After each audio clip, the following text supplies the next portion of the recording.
안녕하세요. 고민 들어주는 작가 나영채입니다. 오늘은 그동안 제가 해온 상담 기법 중에서 내면 아이 치유 기법을 설명드리려고 합니다.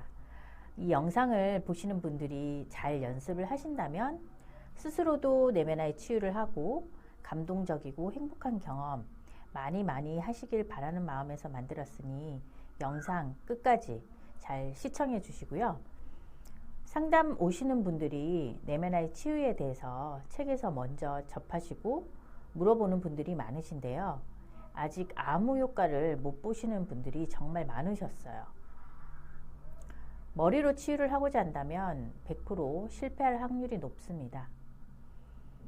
이 방법은 제가 스스로를 치유했던 방법이고 지금은 퇴직했지만 보호관찰소에서 15년간 상담과 수강 교육을 하면서 진행했던 경험들, 그리고 이후에 창업한 마음아이 아카데미에서 개인별로 세션을 진행했던 경험들을 녹아 만든 겁니다.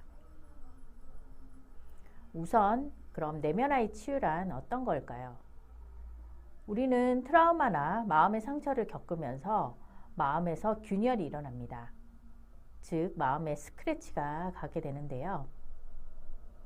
가볍고 견딜 수 있는 스크래치는 넘길 수 있지만 크고 강한 균열은 무의식적으로 잠기게 됩니다. 하지만 잠길 뿐이지 결코 없어지거나 사라지진 않아요. 자동차 바퀴에 못이 박혀서 펑크가 났을 때 처음에는 잘 모르다가 달리다 보면 점점 타이어가 힘이 없어지고 결국에는 타이어가 주저앉잖아요. 그리고 큰 사고가 나기도 하고요.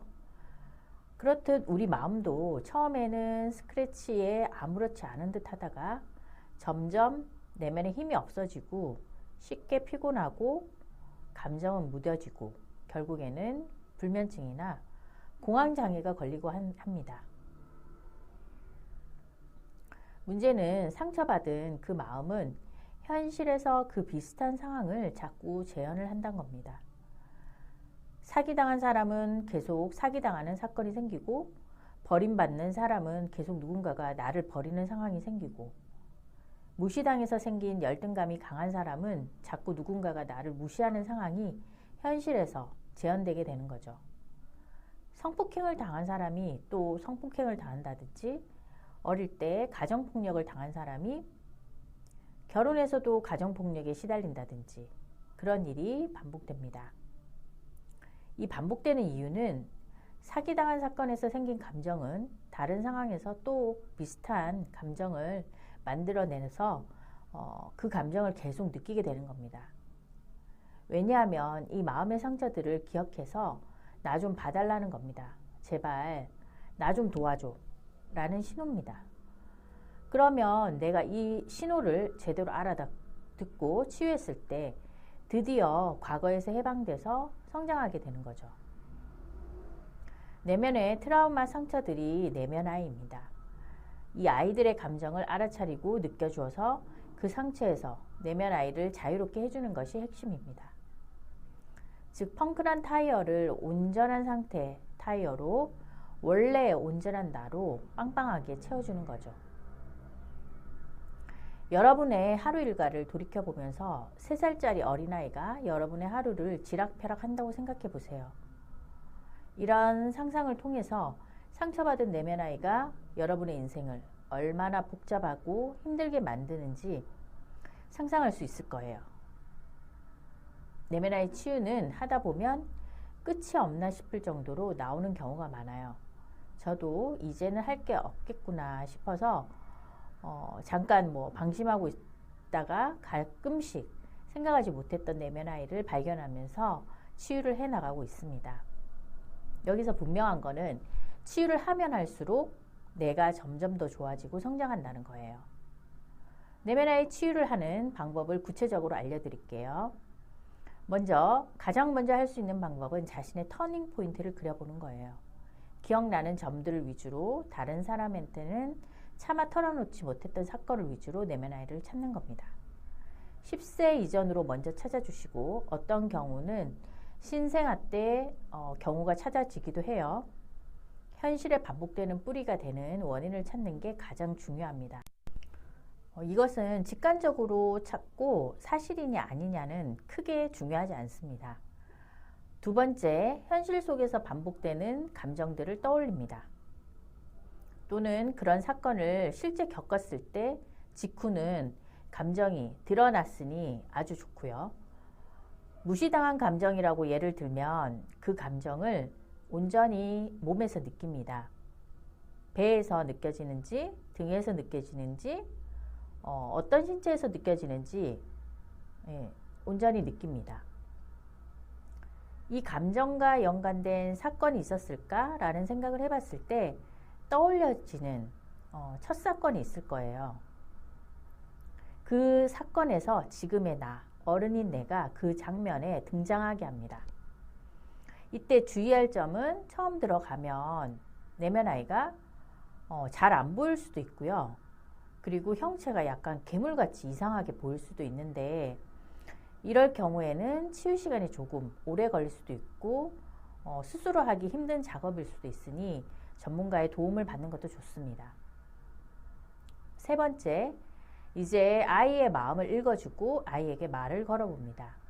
가장 중요한 점은 성장 과정에서 채워져야 되는 마땅한 욕구들이 채워지지 못한 것을 함께 안타까워하는 겁니다. 그리고 충분히 슬퍼할 수 있도록 도와주는 겁니다. 괜찮아, 별일 아니야 이런 게 아니라 울음이 나오는 건 너무 당연해. 억울한 느낌, 화가 나는 느낌, 내면 아이의 느낌을 알아주고 느낍니다. 너무나 늦게 와서 미안해 이런 감정이 느껴진다면 사과의 인사말을 먼저 하는 것도 좋습니다. 네 번째, 아이의 감정이 충분히 분출되도록 함께 느낍니다. 이때 직관이 좀 필요한데요. 아이에게 어떤 말이 위로가 될지 직관적으로 떠오르는 대로 말하면 됩니다. 아이가 감정이 충분히 분출되면 이후에 아이가 뭘 하고 싶은지 필요한 건 없는지 물어봐주고 그걸 내가 지원해주면 됩니다. 만약 아이가 아빠를 때려주고 싶어 라고 했는데 어른인 내가 아빠를 때려도 기분이 나아지지 않는다고 한다면 아이에게 직관적으로 창의적으로 이야기를 해봐서 아이가 만족할 때까지 원하는 걸 해줍니다. 예를 들면 현실적으로 없는 큰 존재, 부처님, 예수님, 옥황상제, 마블에 등장하는 힘이 센 주인공이라든지 이런 인물들을 등장시켜서 아이가 원하는 걸 해주셔서 좋습니다. 다섯 번째, 감정이 다 해소되지 않고 풀어야 될 감정이 있다면 내면 아이가 아직도 뚜렷하게 보이지 않는다든지 팔다리가 안 보인다든지 변화가 아주 작을 경우도 있어요.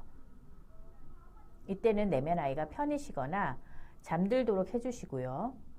감정이 다 해소된다면 아이가 미소를 보이거나 행복해하는 모습을 보일 거예요. 이때 내면 아이를 시간을 거친 현재의 내 모습으로 데려오는 과정을 거칩니다. 저는 보통 빛 샤워를 통해서 현재의 모습으로 데려옵니다. 내면 아이 치유의 정답은 없습니다. 직관성과 내면 아이에 대한 자비심을 잘 발휘하시면서 행복하고 황홀한 치유 과정을 만나시길 바랍니다. 도움이 되셨다면 좋아요, 구독 버튼 눌러주세요. 고맙습니다.